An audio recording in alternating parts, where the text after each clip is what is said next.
So last night was AEW All Out 2021. The first All Out in Chicago since the very first All Out in 2019.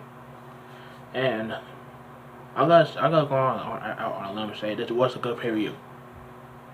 I enjoyed the pay-per-view. Am I gonna go as far as saying it's the greatest pay-per-view of all time? No. Is this the case for one of the best pay-per-views of the year? Yes. But am I also gonna say this is a better pay-per-view than WrestleMania 17? Hell no. WrestleMania 17 and WrestleMania 19 are in a category all their own. Saying that this is better than any of those WrestleManias, you're smoking some kind of crack. And I don't know what kind of crack you're smoking, but it's not the good kind. I'm just saying. But I'm here to give you my thoughts on AEW All Out. I gotta give you my thoughts on what I liked about the show, what I didn't like about the show, and I gotta give you my thoughts on the supposed surprising debuts that happened last night at All Out. And if you guys new to the channel, my name is Michael Davis, April Black, and welcome to the April Black Experience right here on the PW Zone. And I hope you guys have a happy Labor Day. I hope you guys had a great Labor Day weekend. And without further ado, let's get to my review of All Out. First and foremost, one thing I didn't like about the show is why the hell you had QT Marshall versus Paul White in this show. First of all, why the hell you have Paul White, QT Marshall have a match on a pay-per-view anyway? I mean, like, QT Marshall and pay-per-view don't go well. They don't mix. And the fact that you had this match between two of the biggest matches of the night, two of the biggest matches of the pay-per-view, and CM Punk and Darby Allin, and Christian Cage versus King Omega, it was kind of stupid. I get it. You want to have a cool-off match. You want to have people, settle down before the big debuts happen at the end of the night. But it was just a waste of time. You just should have just had this match on a buy-in. You really want to have this match happen, have it on a buy-in. Because I'm not saying anything bad about Paul White. I just think that QT Marshall in a pay-per-view, it just doesn't make sense. I mean, me saying it got a bad taste in my mouth. QT Marshall in a pay-per-view match. Yeah. Anyway, I'm glad that Paul White won this match, but QT Marshall never wrestled on pay-per-view again. Anyway, you got Dr. Britt Baker, DMD, retaining against Chris Statlander, the guy who's dead dumb as alien. I mean, it was an okay match, but we already knew that Britt Baker was going to win this match because Chris Statlander is still greener than Dollar Bill. I mean, this is the same chick that tore ACL, was out for a year for doing a suicide dive on a show that wasn't even in the match. And it's like, that's why I call the guy who's dumb as alien, because the bosses he does and the fact that he tore ACL doing a suicide dive with a little bit of space between the guardrail and the ring and Davis Place. Never do that again. Just don't do that again. Maybe I will like you more. You don't do stupid moves like that. Speaking of the stupid moves that I've seen in a match, you got the Young Blood versus the Lucha Bros for a steel cage match for the AEW Tag Team Championships. First of all, I'm glad that the Lucha Bros won. I'm glad they won the tag titles. Now all we need is the feud between Lucha Bros versus Santana Ortiz for those titles, and how the Santana Ortiz take those titles from the Lucha Bros. But I'm going on a tangent. I think I'm a little bit too ahead of myself. I really want to see that feud again. That was a great feud in TNA and Pro Wrestling. Anyway, the match itself, the steel cage match itself. I get why people love this match, but I'm in the case of this match to so many spots, too many spots, and the fact that there was moves in this match that should take to the end of the match, but it didn't. Like Young Bucks attacking Lucha Bros. I think it was. I didn't know it was Ray Fiends or Pentagon. It may would have been both, but they got taken out by the thumbtack super kick on the Air Force Ones. That could have been that's the end of the match, but the fact that that didn't, and it had the loser bulls recover in seconds. That just a little bit like selling is no, it's not in their vocabulary, both in the loser bulls vocabulary and in the Young Bucks. And I get why Chris Amps and Jimmy T can't stand matches like this. I can't stand them either. I mean, I get it. You want to get your sin in, but at the same time, think about what spots are in the match. The thumbtack spots that are in the match. I mean, I'm glad that it didn't, because Loser World would not be tag champions. But just learn how to sell. Learn how to sell moves. Learn how to just win the crowd when you're selling, and make the match competitive. Don't make it a bona fide spot fest. But anyway, moving on to the next match. MJF versus Chris Jericho, the final fight. Nothing really to say here. It was just another good MJF Jericho match. MJF thought he won the match, but RB Rivers, being a smart referee, because we don't have that much of those in AEW. He saw the ropes, foot on the ropes, Jericho's foot on the rope, and he restarted the match, and Jericho eventually taps out MJF, and Jericho is not retiring. He's staying in AEW as the wrestler and on commentary on Rampage. So everybody wins. Well, Chris Jericho wins, but I don't know if everybody that watched the Dynamite and listened to Chris Jericho's commentary wins, because the whole four-man commentary booth for Rampage is not a good look. It's embarrassing. If we can take out Mark Henry on commentary, then it'll be a little bit better, because Mark Henry, he's terrible. He just got off on commentary, but him being an interviewer backstage, it's not that bad. But him on commentary is just no. Just stick with backstage interviews. But next match is the Casino Battle Royal. This sucks ass. I did not like this match at all. The women division still needs a lot of work to do. It really does. I mean, no offense to all the women I like on this division, but just I'm sorry. It's just a lot of work to do in this division, and I saw countless bosses, countless of women not knowing what to do. We saw Sky Blue over here, literally posing to the crowd to eventually get eliminated because he wasn't what he was doing. So that was kind of dumb on her part. The last three of the match was in Battle Royal were Nyla Rose, Thunder Rosa, and the eventual winner, the debuting Ruby Soho. The former Ruby Riott and Hyla Lace made her debut at AEW last night. For a while, her destination was unknown, but now her destination is AEW, and she eventually wins the Battle Royal, and she will face Britt Baker for the AEW Women's Championship down the road. I don't know when I got be, but if I was AEW, I would not have this woman lose in her first match against Britt Baker. Have her win a couple matches before the championship match, because I don't want to see her lose her. I don't want to see her first loss at AEW be against Britt Baker. Have her face off against I don't know, the Bunny or Jamie Hayter or Rebel or any heel out there that can take a loss to. Excuse me.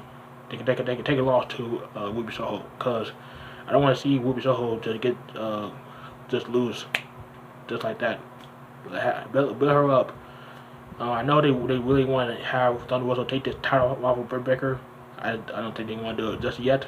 So I don't mind positioning them having Ruby Soho win, but I just think that you want to build Ruby Soho up. Don't have her lose right away in her first match against Britt Baker. Have her wrestle a couple matches, and then you can just decide you want to have her lose, or eventually, or surprisingly take the title off of Britt Baker. Who knows? But anyway, I digress. The next match I want to talk about is CM Punk versus Darby Allin.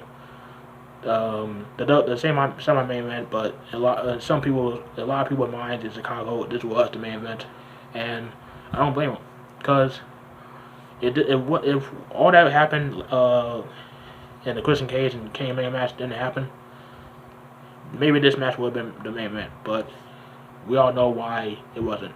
But I get that in a little bit. But CM Punk coming out, crowd singing a song, cult personality, and he wearing tights. I was surprised he was wearing tights. I mean, it was strange to see him in wrestling tights, but hey, I'm not gonna chastise his wrestling gear. I'm not the fashion police here, but the match itself was pretty damn good. I think it was a 4-star match. Me and Darko were talking about how if this ended up being a 4-star match, it would be a miracle. And both Darby Allin and CM Punk did great here. CM Punk was a little bit rusty, but not like extremely rusty to the point that he couldn't do anything. He got some good moves in. He get the single leg drop kick. He did his comeback knee to the face and bulldog.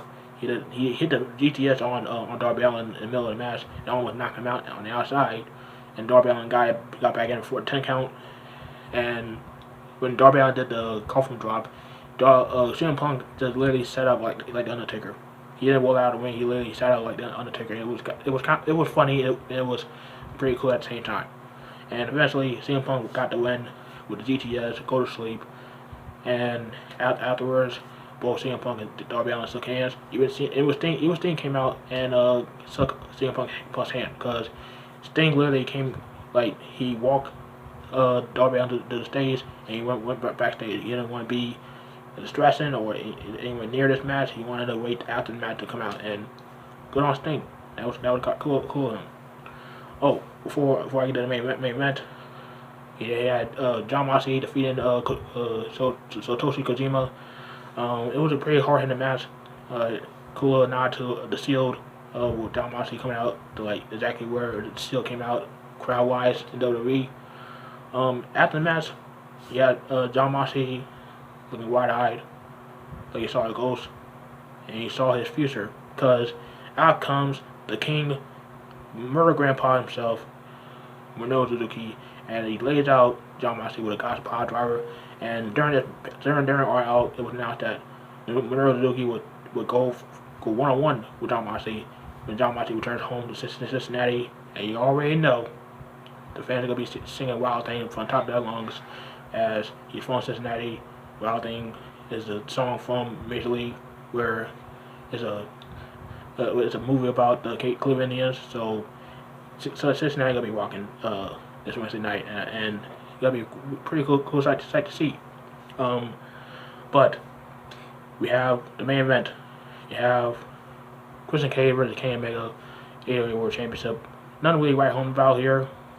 We knew that King Omega retained here.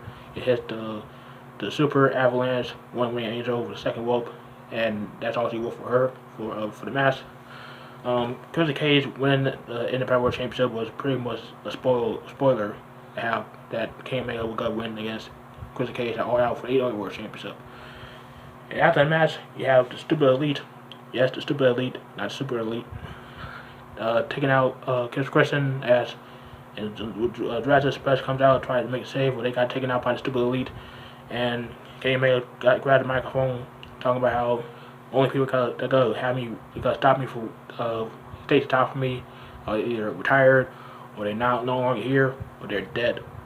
But let go out, and all of a sudden you hear Adam Cole type music. Adam Cole comes out, making his AEW debut after have his contract ran out days after NXT TakeOver 36. We want to say Adam Cole type music because Adam Cole has the same kind of music when he's wrestling. Because you're not the Undisputed Era theme song. It is solo theme song in NXT, and this is this theme song in AEW. And it sounds exactly the same as both of those theme songs combined. even a little bit of his theme song in Ring of Honor. But Alco comes out, Super Kids Jungle Boy, and he joins the Elite, and and no chance in hell nobody gonna stop us. He just says nobody gonna stop us, and all of a sudden, Fight of Valkyrie starts playing, and out comes Bryan Danielson. The American Dragon comes out, crowd chanting yes, yes, yes, and Daniel Bryan comes out. Bryan Danielson. It gotta be hard to call him Daniel Bryan. Cause I always used to call him. You always used to call him Daniel Bryan. It's gonna be hard to call him Bryan Danielson, but bear with me. But Bryan Danielson comes out, making a save for the rest of Express and Christian, and they all attack the stupid Elite. While Kenny Omega runs off, you have Nick Jackson getting his ass kicked by Bryan Danielson, and Bryan Danielson hit the cycle knee kick to Nick Jackson, and the crowd goes crazy. Now, overall, do I think this is the greatest AEW pay-per-view of all time? Absolutely not. Do I think this is the one of the best pay-per-views of the year? Yes. But I'm not going to go as far as saying it's the 10 out of 10, 11 out of 10, all that bullshit. I will give this 8 out of 10. Because I think I did enjoy this show to a certain degree, and I think AEW did a great job, and it just proves that WWE can say whatever they want about AEW not being competition. I think AEW proved that they are competition to not just WWE but any other promotion around the world. And I'm not gonna sit here and say that I'm pro AEW and I'm anti AEW. I'm a wrestling fan. And whenever I see something good AEW has done, I gotta talk about it. I gotta praise it. But they do something stupid like the dud explosion at Revolution this year, the blood and guts spot when Chris Jericho lands on a bed, and all the other stupid shit they done. I gotta say how I feel about it. So I'm not a anti AEW fan. I gotta praise AEW when they do something right, and they did something right by bringing in Adam Cole, Bryan Danielson, Ruby Soho. They done a great job bringing them in, and I'm glad they're in the AEW. And I really don't care if they bring in more former WWE guys to AEW, because look at all the former WWE guys that are doing well at AEW right now. But I'm just saying, that's just me. But All Out 2021, 8 out of 10. Let me know down below what you think about AEW All Out. You think it was a great show? You think it sucked? You think it was the greatest pay-per-view ever? But let me know down below in the comments. Make sure you like the video, subscribe, tap the bell on the YouTube don't miss any of my videos. And I hope you guys have a great, happy Labor Day, and stay safe out there. Until then, I'm not going to Black. I'm out.